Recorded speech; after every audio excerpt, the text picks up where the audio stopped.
Our village is called Yangzhi Village, renowned for producing sheep fat jade. The jade produced is both white and lustrous, feeling as smooth as a baby's skin. Every piece of jade from our village can fetch a sky-high price, but only a few pieces are produced each year. This is because the jade in our village isn't mined, it's nurtured. Only the finest sheep fat can produce high-quality jade. So, there are only two types of people in the village who can nurture jade. Two types of women. In Yangzhi Village, the birth of a girl is a great joy. It brings happiness not only to the parents, but also to the entire village, who gather to witness the occasion. However, for as long as I can remember, the number of girls in the village has been pitifully low. We have a peculiar tradition in our village. When a girl is born, the father must pray under the stone fruit tree in the village, and obtain a thumb-sized stone fruit. After placing the stone fruit in the newborn girl's mouth, she can only be fed spring water. The stone fruit, purified by the girl's saliva and spring water, can transform into the finest sheep fat jade, priceless in value.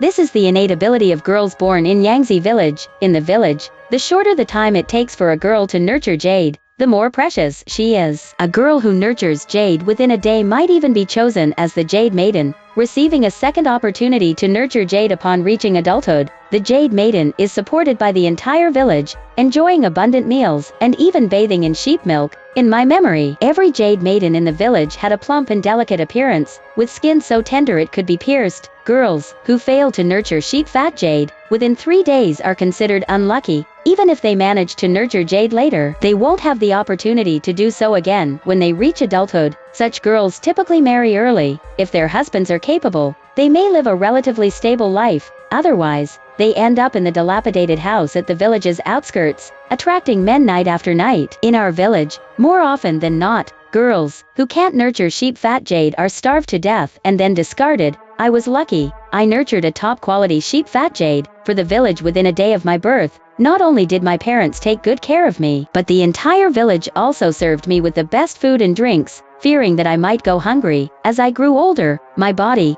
nourished by the village, surpassed a weight of 100, 120, 150, and even approached 200 kgs. Compared to other women in the village, who remained thin despite being pregnant, I appeared overly plump, but I didn't mind. The village chief said that only slightly plump jade maidens could nurture the best sheep fat jade on their adulthood. Hurry up! Chen Lao San's wife is about to give birth. She's really something. What's the rush? We don't even know if it's a girl. Chen Lao San's second daughter nurtured sheep fat jade in less than a day. The quality, tut-tut, unmatched luck. Stop arguing. She's giving birth. The entrance to the house was crowded with uncles and aunties, and the noise was overwhelming. The village's grandmothers carried buckets of bloody water from the delivery room. My father paced outside the delivery room, occasionally peeking in, asking if it's done and whether it's a boy or a girl. My sister-in-law was busy, assisting inside the room, turning around in a whirlwind. I was too fat and lazy to move, so I sat at the doorstep on a small stool. No one scolded me for sitting there. Instead, they advised me to find a place to rest and not tire myself. She gave birth. It's a girl. Grandma came out, holding my sister-in-law, covered in blood.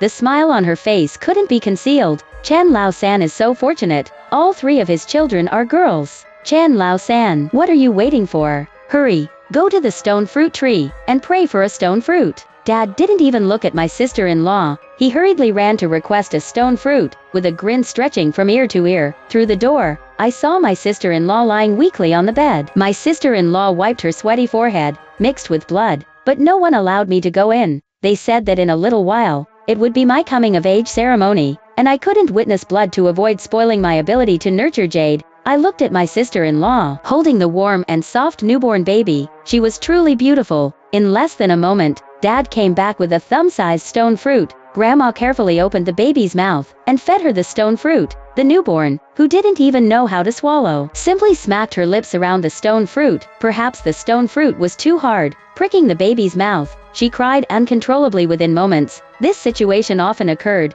and there was an herb in the village, ground into powder and lit for newborns to inhale. It made them unable to feel pain. It was specifically used to deal with baby girls who needed to nurture jade. As expected, within minutes, one of the village ladies ignited the herb. Shortly after, the baby quieted down. sucking on the stone fruit and falling asleep. The surrounding crowd gradually dispersed, and Dad, while prying open the baby's mouth, became less gentle, and the gleam of anticipation and greed in his eyes faded. Chan Lao San's daughter is probably useless. It's been 3 days, and she still hasn't nurtured Jade, not like her elder sister. Born unlucky. Look at the girl, crying from hunger. She probably won't make it these days. I told you, not everything good can happen to Chen Lao San. Stop talking. Chen Lao San's second daughter will turn 18 soon. The village is still counting on her this year. The voices at the entrance were incessant, and Dad heard them, but he didn't say anything. He just looked at me, with eyes that seemed familiar, like the way he looked at my sister-in-law back then. Actually,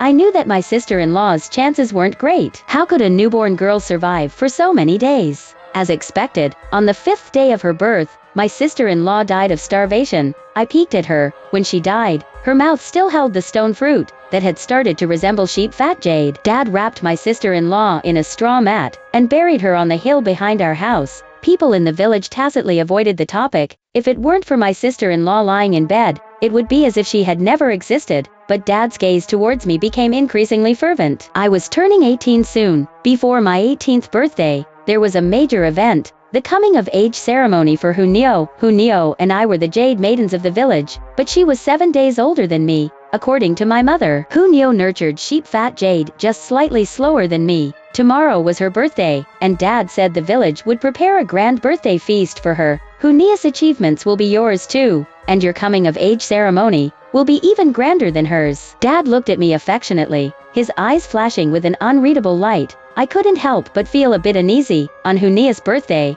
the village was buzzing with drums and gongs early in the morning. When I arrived at the ancestral hall, Hunio was being surrounded by people, getting dressed and adorned. Hunio, already delicate, appeared even more beautiful under the embellishment of ruse. Outside the ancestral hall, gifts from every household piled up. Aunts and uncles were busy cooking and preparing breakfast. That breakfast was too sumptuous. Every dish emitted a tantalizing aroma. I unabashedly reached for the big chicken leg in the soup pot, only to be stopped by the village chief. It was then that I noticed something strange today. In these grand feasts, Hunio and I were always the first to eat. After we finished, the rest could partake. However, even the village chief, who usually took special care of me, didn't let me touch the food today. Everyone greedily eyed the dishes, yet no one dared to approach. Instead, they kept urging Hunio to eat more. The village chief told Granny to take me to a small table by the crowd, saying that there was a meal specially prepared for me. I, who hadn't eaten breakfast, didn't care about the oddity and sat down to enjoy the food. The feeling of having a full stomach was delightful. I belched in satisfaction and was about to go over to Hunio when I heard cheers from the crowd. Great! This year, we have hope. Hunio is truly a lucky girl. Fantastic! The village won't have to worry for the whole year. No, maybe 2. Hunio is so promising. I wonder if Chen Jia's second daughter can also share this joy. I asked Granny what was happening. Aren't all adult Jade maidens able to produce good Jade? Granny, smoothing the wrinkles at the corners of her ears, touched my arm with her rough hands, as if polishing sheep fat Jade. Neo, only those over 200 caddies are considered lucky girls. Those under 200 can only produce dead Jade, just like your younger sister. Perhaps feeling that mentioning my younger sister on such a joyous day was inappropriate, Granny stopped talking and joined the cheers of the crowd. The rough sensation on my arm made me very uncomfortable, but Granny's words reminded me I weighed only 195 caddies, just 5 caddies short of 200. Through the scattered murmurs of the crowd, I learned that the weighing ceremony was a ritual for every Jade maiden. They stood on a large scale to be weighed,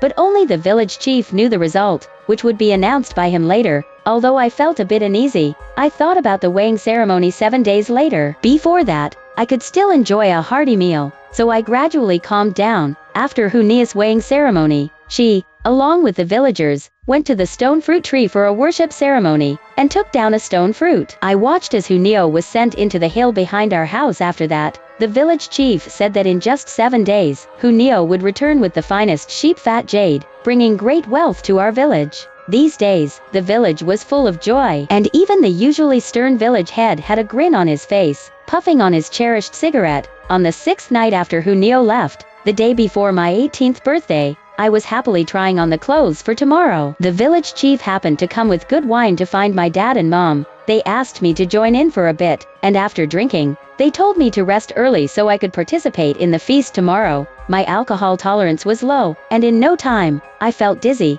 I just wanted to lie down. When I woke up again, it was already the middle of the night. I rubbed my somewhat groggy head, and wanted to get up to ask for help from my dad. However, I suddenly discovered that my dad's snoring had not been heard for a long time. Just as I was about to open my eyes and look around, a shadow suddenly cast over me. Startled, I kept my eyes closed, pretending to be having a nightmare, and turned over, hoping to see if my dad would wake me up. Squeak tilde. After about half a moment, the sound of the door being closed finally came. I opened my eyes just a slit, cautiously observing the door, but no one was there. Just as I was about to sit up, I suddenly remembered that my room faced the courtyard, and the window faced the main gate. In other words, standing in the courtyard, one could see inside my room. Cold sweat trickled down my forehead as I stiffly turned my head. Sure enough, my dad stood straight by the window, his face in the moonlight appearing particularly eerie.